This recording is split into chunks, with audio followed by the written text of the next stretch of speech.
right, Print Hustlers, awesome episode coming up. Really quick though, 4 incredible sponsors along with Print Hustlers Conf. Very excited to be able to see you there. It's going to be very exciting in Newport Beach, California. So we've got November 4th, 5th, and 6th. Go to printhustlers.com to grab your tickets. And here's a little secret coupon code INK-20. Use that when you check out. All right, let's jump on in. We've got Supacolor. Supacolor is the world's best heat transfer. If you haven't tried it, you definitely should, because it's made for screen printers by screen printers. And they truly understand the pressures and expectations of running a screen printing business. We've met with them quite a few times, and they do an incredible amount of testing and innovation there. Not only that, though, they're there to help support you. So anything that you need last minute, any issues that arise, I mean, they're just a partner in the game with you guys. Make sure you use Printavo 15, and that gets you 15% off your order. Bruce, on the last episode, I guessed correctly how many followers multicraft_daddy has. Yeah, take a guess today? Why are you going to try it again today? All right, guess. Go ahead. I have it loaded. 924. All right, now you're actually looking at it. I was going to ask you last time too. I did it last time off the dome. It was awesome. Oh, okay. That was real. Today wasn't. But if you need ink supplies or a daddy, Multicraft Screen Printing has been around for a minute, and they're incredible. And yeah, you should follow them. So Dave from Multicraft is giving away 1 free case of PMI tape every episode. All you have to do is DM him. He'll pick a winner every week for first-time customers. And what I'm starting to see is Dave's almost approaching 1,000 followers, and I'm seeing him all around the country now. So look him up and mention the Printavo pod to receive an extra 10% off your first order. Thanks so much, Dave. We appreciate you. Graphic Source, if you need a solution to improve efficiency and reduce costs in your art department, they are there to help. They offer industry-leading outsourcing options for your shop and are truly a part of their team. They plug and play into your Printavo account, which I've seen some Printavo accounts using it. It's really cool with the notifications going back and forth. But with SEPs, mockups, creative art, order management, digitizing, and a bunch more, they can really jump in and be able to help. Now, Steven, you've got 3 Graphic Source artists. Mm-hmm. Running full time, which is awesome. And they've got 30 years in the game. So make sure to hit them up, graphxsource.com, for all your art staffing needs. And you got to mention the Printavo pod, because we thank you. And that'll also get you 50% off your first vector SEP or digitized order. Thanks, Graphic Source. Bruce, I know you've been heat pressing lately, but you shouldn't spend all day cleaning dirty screens. EasyWay's line of environmentally conscious chemicals will get the job done faster, more efficiently, and will cost you a fraction of the cost per screen. We use 701 and 842 at Campus Ink. Those are our favorite chemicals. And if you value a company to help you with how-tos, best practices, questions, EasyWay is there. Give them a go. They work with over 100 distributors, and they're the easiest way. So thank you, EasyWay. We appreciate you. Thanks for supporting the pod, and make sure you all support EasyWay. Before we get in the episode, if you're watching this on YouTube, please like and subscribe, because we appreciate that. Or if you're on Spotify or iTunes or anything else, please subscribe, because this is fun for us. And Bruce got a new microphone because, we always need new microphones. And so he turned around and got me one. So we're up in the game. Okay. I did not add, well, it's in our one shared notes, but it's not in the main shared side. But I was writing some things down last night. You guys had an incredible offsite. You posted on Instagram last week. It looks like from Instagram, you basically brought in a ton of people. We're doing a bunch of different presentations, and looked like a whole day thing, maybe. So I wanted to really dive into that, because we did one recently too, and maybe interesting to compare notes. I think there's a lot of value there. I don't think we did this soon enough in running the company as well. And so maybe folks can start doing it sooner and then learn from the mistakes that we did or didn't do. So yeah. So, go ahead. Let's first start by explaining like what is an offsite. Fair. Because I actually had a ton of employees ask me like, why are we here? What are we doing? Why, like, we were across the street from our office, but we were in a different location. And so Bruce, I'm going to share with you the deck we had for the day. And if anyone wants it, feel free to message me and I can send you a template. Yeah, paste a link and then I'll add it. We started off by basically saying like an offsite is a day that is purpose led, and it's a day where you get completely away from the business with like little to no distractions, so that you can acknowledge one another, you can understand one another, you can work on the business. And when you kind of change your setting or environment, there's like a different level of, I don't know, appreciation or engagement or involvement. And we literally told all of our customers, like, you know, we're not answering emails today. We'll be back tomorrow for our offsite. So we had 33 employees there. We did have some of our production team to keep the shop running for the day, but we flew in all of our team from across the country and just had like one awesome day together. So yeah, that was the premise of it. What did you feel like you wanted to get out of it? Like, what was it? Hey, we're planning for 2024, or I wanted to just amp up the team, or team building, or like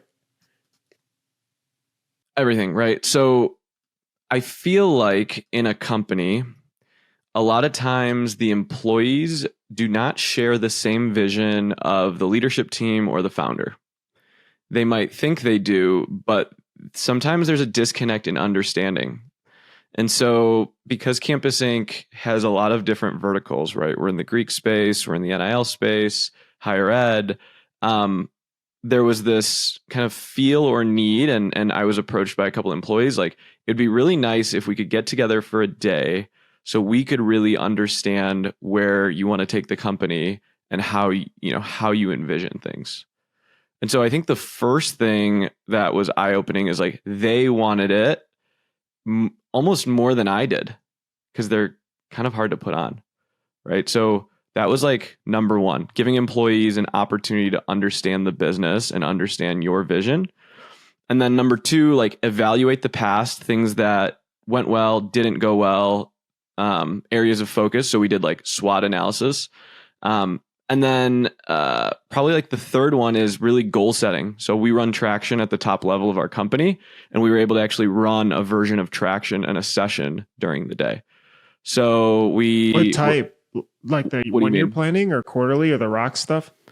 Yeah. So our leadership team has a quarterly Traction session that we do. And every week we run L10 meetings with 6 of us. And so we ran one kind of with the group and explained to them what a rock was. And then we actually broke out and let each department come up with some rocks for themselves. So yeah, I mean, that was the premise of the day. And I'll share with you kind of one thing right here. When we as a team were deciding what we wanted to get out of the offsite, we decided to think about the emotions that we wanted our team feeling. So I actually said them at the beginning of the day. It's the 7th slide, Bruce.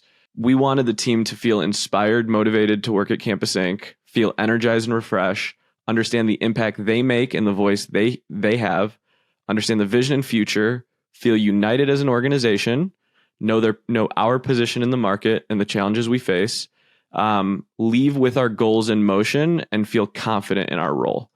If we accomplish that, we had a successful offsite. And that's how we started the day. No, I like it. I'm kind of clicking through these slides because I haven't seen them obviously yet. So was every single person invited? Because you mentioned it sounds like everybody except some production, right? So if someone's, I guess what I'm getting to is if someone's like a 10-person shop, could this be like a half day maybe, and you still get what's accomplished so that not everything shuts down? Yeah, I mean, you could. I would challenge you to try and shut down completely if you can. It was essentially like everyone in our company, like we brought our lead press operators and our floor managers and our production coordinators and our buyers and our schedulers. Anyone that works behind a computer screen was essentially there. Some of the hourly employees that maybe might be folders or are doing things like that. Like we ran a micro meeting last Wednesday to do something with them, but we decided to not have them at that one. Gotcha. And it was in Chicago, so we're transporting everyone, kind of a little tough.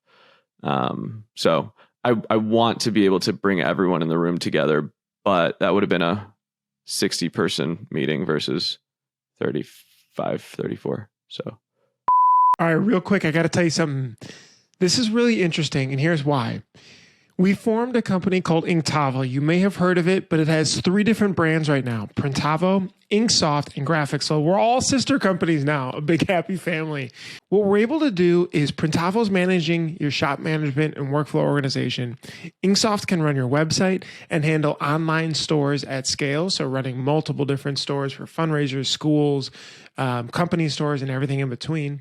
And Graphics Flow is a brand new product to be able to help reduce all the back and forth with art. So it has a huge art library that you can put on your website so customers can see and pluck what they want. Plus, you can also be able to collect different ideas and send them to customers to approve as well. Really, really cool. Plus, in-app editing. It's like Canva, but specifically for shops. All right, check it out. All those brands are on Inktavo.com. That's Inktavo.com. All right, thanks. That's cool. Yeah. So we just had one. So we have a lot more people spread out now. Although kind of mini hubs around Chicago and Phoenix. But to manage costs, we're doing one in Chicago, one in Phoenix, and then flying people to the closest one from there. But the big thing was the focus of looking back as to what are the cool things that we've accomplished this year? What are some interesting industry trends or things that are happening? And then start to look forward as to what's coming up for next year. So any types of plans or changes, healthcare benefits, like all these kinds of things that in 2024 may be a little bit different. It was interesting, though, to start to look back at 2023 and actually spend the time to present that. And the reason I say that is because you're just so focused week to week that you forget about stuff that happened in January, February, March, April, May, all the way down the line. And then for the team to see everything that everybody accomplished and to call people out to be like, yeah, thank you to Jess who did this. Thank you to Alex who did this. Sales team who was able to crush this goal this month, right? That was really cool.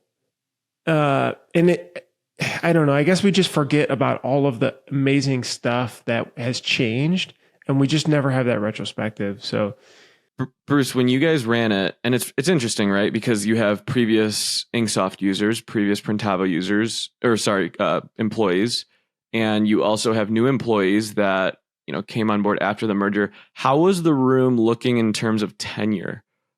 Like, we did this, and I'm curious to hear your perspective. How was it for tenure? Like, what did it look like? What's the makeup? I would say 30% have been there for maybe longer than 2 years, and the rest were a lot of new hires. A lot of people that we bring in. We hired remotely as well. So they haven't necessarily met much of the team yet in person. And so I was meeting a lot of people. I remember saying to James, I was like, holy cow, like half these people I don't know yet. And it's hard to pick out on Zoom because not everybody has camera on and so on. But that was interesting. And I think though that they left like obviously super energized and feeling great about it too. But yeah. I mean, did you have something similar where a lot of the folks, like, did you know most of them? I mean, you had to have known. Yeah, we know. I mean, we know everyone, but not everyone knows everyone. There was 2 employees first day. Oh, that's an incredible way to start. Yeah, right? Like, which was kind of cool. But we started the day off like with some icebreakers, and someone on my Instagram like commented like, "Oh, the cheesy icebreakers." I'm like, yeah, we did that. Yeah. They're super cheesy, but incredible way to start. And especially with a team that even you've been working for, just to learn something unique or different that you didn't know about somebody else. It just helps kick off the day, right? And so at Campus Inc., the room of 35, 5 or 6 have been there longer than 2 years. And so like we did a kind of show of hands, who's been here. Some of my employees have been here since they were 18. They started in college and they have the most tenure, but they're some of the youngest people in the company, which is really funny. And so like I have Brock and Haley who started here their freshman, sophomore year of college, who have been working here. But they've basically been on this since I started almost, 4 or 5 years after I started. So that was super interesting. The other thing that was really interesting was we blended departments and segments. So we had people that don't normally talk or work together. And we broke those groups out into like different kind of groups to do some exercises. There was one exercise we did that everyone loved, and I'm going to share it. It was called a lifeline. Bruce, have you ever done this before? No. It sounds like a trust fall. Not a trust fall. No trust fall at Campus Inc. You had 10 minutes to write out your life in like on a timeline with all the major inflection points from when you were a kid. Wow. And then ups and downs, like what made you become who you are today, kind of thing. And so, for me, I started as like, my dad was an entrepreneur. I was the youngest in my family. I thought I liked engineering. I really liked, creative and sales and marketing, and kind of those different points and how they've shaped who I am today. And then, so I shared mine, and you get pretty vulnerable very quickly.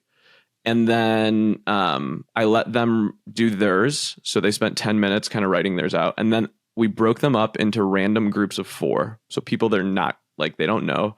And then they each had 5 minutes on a clock to present. And they all had said like after like, wow, I didn't know this about this person. I didn't know this about this person. I didn't know this about this person.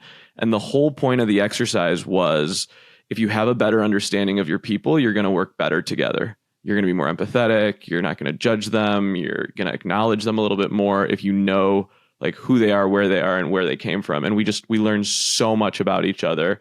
I wish everyone could get up and share in the room. We just didn't have time, but we broke it out. And that, what I've heard so far, was like one of the coolest exercises.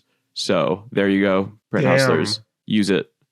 That's incredible. And I've also read that the more trust you have, the more you can give honest feedback and make better decisions for the company.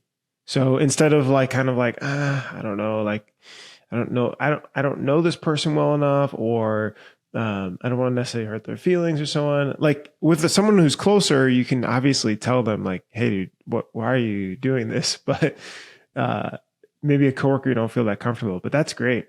Bruce, break it down for us. What are the costs of putting something like this on? How easy is it? Like, how did you guys plan it? Who facilitated the day? Like, walk us through the logistics if there's a shop that wants to do this. That's a good question. Actually, you would probably know the cost being closer to it. We have someone in HR now that would manage something like this. I know the cost, like the rental, for example, $800 for an office. Not that bad, right? We had maybe 35, 40 people there. Then we brought in like some donuts and stuff. That's maybe $100 or so, $200. Then we had lunch. That one can get a little bit up there. Maybe it's around Chipotle. 30. I mean, super easy. We used to just do pizza or go to, a restaurant, like a more casual restaurant. Maybe $30 a person there. So you're talking, let's say 35 times 30. Oh, we didn't leave the room. We ordered Chipotle in. Oh, okay. So that's interesting, right? So we did till noon. So we did 9 a.m. to noon, and then we left and then went to this kind of like place where you can, hang out, play games, and then eat lunch. And then were you guys done for the day?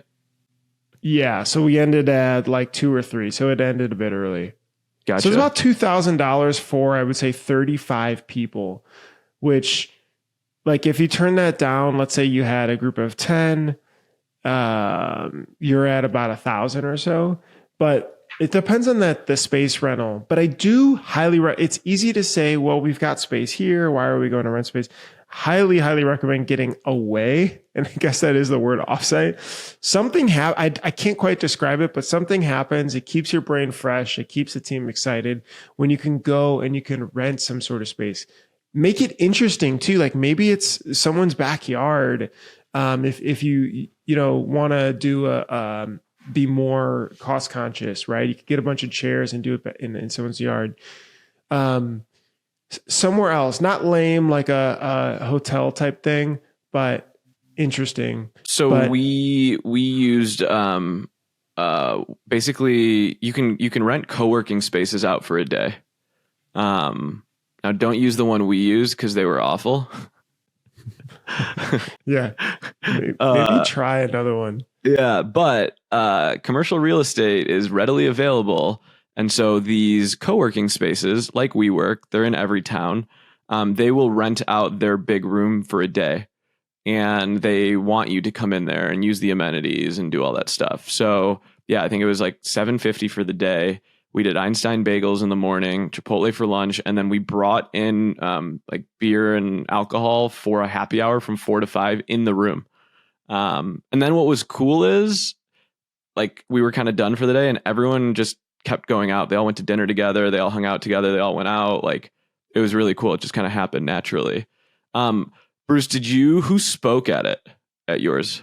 We had each of the managers speak. So we had our CEO, James, speak first, then I spoke, and then our head of customer success, head of sales, and head of marketing all spoke. Gotcha. So did you do something similar? Yeah. So one of the parts and some advice that I will give you is don't try to plan the whole thing by yourself. Yeah. Like find a couple of people in the company that can help you so you can like break up the load and then everyone's responsible for a different exercise or talk. So I had the morning session from 9 to 10 and from 11 to 12. Someone else was responsible for lunch. Kelsey and Adam ran the afternoon with different breakout groups and stuff. It didn't feel like the company was actually listening to me at all for the whole day. I was actually very observant for the latter half of the day. So did you guys do breakout sessions or anything? No, we didn't. And that sounded cool. I saw that you guys were building something as well. It looked like marshmallows and sticks. What is that? Yeah, I mean, I'm a big kid at heart. I love those like fun team building exercises where it's like, here's balloons and this, and you got 15 minutes to build that. So in the afternoon after lunch to get refocused, we broke up into teams. Everyone got a pack of spaghetti and marshmallows and they had to build the best tower. And everyone got really into it. I was watching the video. I was like, yeah, they're fired up. Everyone got really into it. But for us, we even brought in a guest speaker. So we had one of our lead investors come in for an hour and talk about working on the ground floor of a startup and what that means. Man, that's smart. Were people enamored by that? Yeah, they're like, whoa, we didn't understand venture capital and now we do. That's so cool. They're a real person. Damn, what a great idea. Like a local business owner or somebody doing something different that's cool. Honestly, I like modeled it off like how Print Hustlers is. And then we did what's called like SWOT analysis. Have you ever done a SWOT? Not for the company as a whole? Well, yeah, we broke up into segments or segments. So sales, marketing, operations. And we did a SWOT analysis that's strengths, weaknesses, opportunities, and threats. You've not done this exercise?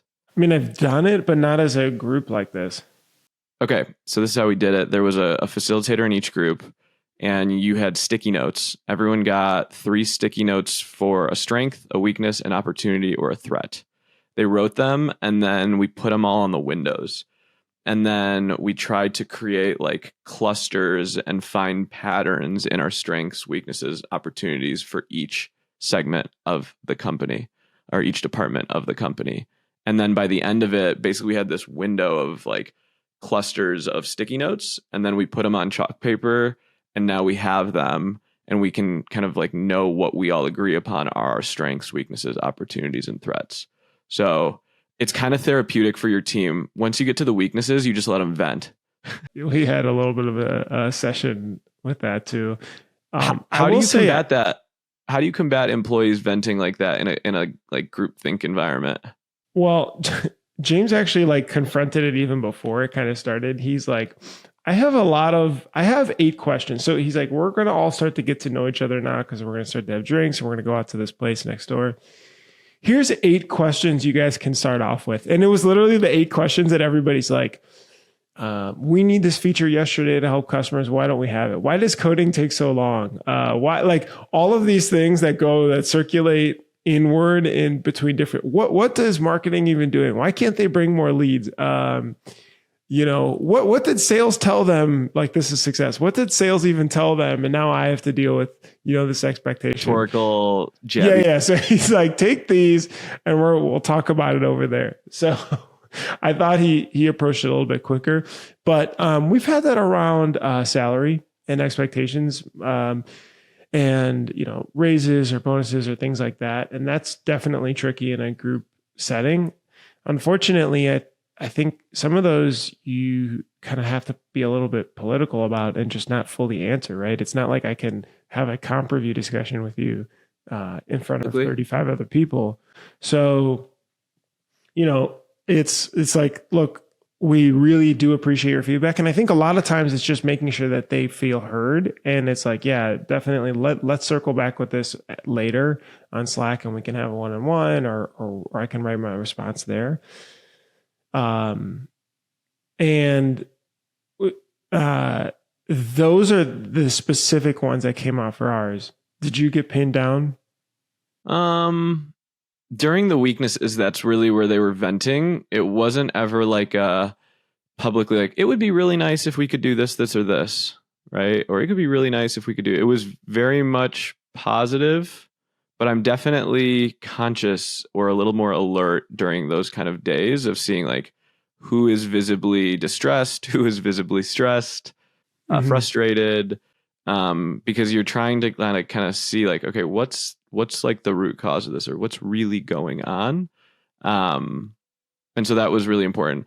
Something that we did, I sent you a picture. Our CFO, Steve Watson, incredible individual. I asked him to explain finance of the company to our team like we were 5, and he's a CPA. And so he did this presentation with chalk paper, and he basically went through exercises like, what are COGS? What is this? What is that? And like let people like understand it so that they know, like, even if we do a ton in sales, if we're not conscious about this, we can lose a lot of money, or we might not make as much. Or if we have better margins, we don't have to sell as hard. And I thought that was pretty cool. Did you guys share numbers, finance, things like that? Like the state of the business? We do that monthly. Yeah. Gotcha. How transparent are you guys with it? We don't go through expenses. We just go through top line. So the things that we're trying to measure through traction, we'll talk about those. We don't like, maybe it's like 4 metrics. It's like new sales, retention, marketing leads, and just like overall like volume of business coming through the platform. So those 4 or 5, but we don't get into like profit they bring up EBITDA, but I don't think I don't think that really correlates with. No, I mean, they don't like understand that. So we went actually and did like the exercise through expenses. And so Watson went through and said like, what are cost of goods sold, and just made them start listing them out. And what people are like, oh, I didn't think of that. Oh, I didn't think of that. And then he also made a board of like, what are hidden costs that we don't think about every day that we spend? And then like things like waste, redos, refunds, overnight shipping, like just production waste or subscriptions that we don't use. And he went through and showed the team like that can amount to hundreds and thousands of dollars in COGS, like that gets added to our expenses or COGS. He also went through the state of the economy and why companies lay people off, not Wow. as a means to scare anyone, but just to explain them the reality of business. Because I feel like some people are like, like this company makes so much money and everyone's this and that. And he was actually explaining, he's like, when you see your friends getting laid off, it's because the companies didn't do this, this, and this, and didn't hit these goals, and these goals. And I'm here to ensure that we don't have to do that. So like when I say something, I'm saying it with the intent that my number one priority is to keep this room, you know? That's powerful. Yeah, it was awesome. It was super, super cool. Anything you would change? I'm assuming this is an annual thing. Yeah. What would you do differently? I think we would spend more time making our next 90-day plan more concrete. So like when you get to the end of the day, you're probably a little more exhausted. Yeah. And so we made our goals, but it was like a crammed kind of session. And it would have been nice to perhaps actually lay out and project manage it while you're there. Like, okay, this is due in a week. This is due in 3 weeks. If we want to hit this goal, this is due in 4 weeks. Versus leaving here today, someone needs to take this and run with it, right? So that was my conscious... I heard this analogy, Bruce, that said you can go to the dentist twice a year and lose all your teeth if you don't brush every day. I've been using this example like for 2 weeks. It's freaking awesome. And so, yeah, like an offsite's like going to the dentist, but like, you know, you should like it. It should be awesome. Some people like the dentist, whatever. I said this and then people are like, we don't like going to the dentist. Anyways. My message was, when you leave here today, we have to keep this going. How are we going to keep this going and ensure that this sticks? And so you can have an amazing day with all these speakers and do all this cool stuff. But if you don't start taking action on it, the second you leave, all of that energy and power can like fall apart. So it's really important to capitalize on the offsite and put things in motion and show your team consistently and frequently the positive impact from that day. And so you would bring it up and say, we brought this up last week in the offsite. I just want to let everyone know we're already rolling this out, right? So your voice is being heard. That would probably be the biggest, more focus kind of thing. But other than that, it was fun. We had a lot of fun, a lot of laughs. So yeah. I like that. Kevin Baumgart kind of helped us with an agenda, which was cool. And I spent a lot of time like reading and kind of looking at agendas from other companies and stuff. So if anyone's interested in running one, like hit me up. I'm happy to connect our team. Can we share this PowerPoint? Is there stuff you need to? Nope. You can message me and I'll share it. Okay. Friends only. I'm glad Friends I of just the asked pod. you because We'll make a template, but you can message us and we'll send it to you. Yeah, I think the couple thoughts that were interesting. One, when you get to a place where you can afford to have people like good managers, the magic that happens when they are presenting, when they're firing up the team, when they're calling people out for doing good work, when they're saying the things that we need to improve upon, and it's not you having to think about everything. That's special. I think that was like a wow, okay. You can kind of see a bird's eye view of the company a little bit easier to say, all right, here's what we're doing really well on. And you can see like, okay, maybe here's where we need a little bit of improvement on. And so I just think that's so powerful and makes me realize just how much of a goal it is to be able to afford good managers in the different spots to take things off your plate and to literally just let things happen and let that momentum build from there. I think also, like to your point, great to see people vibing and meeting and getting together.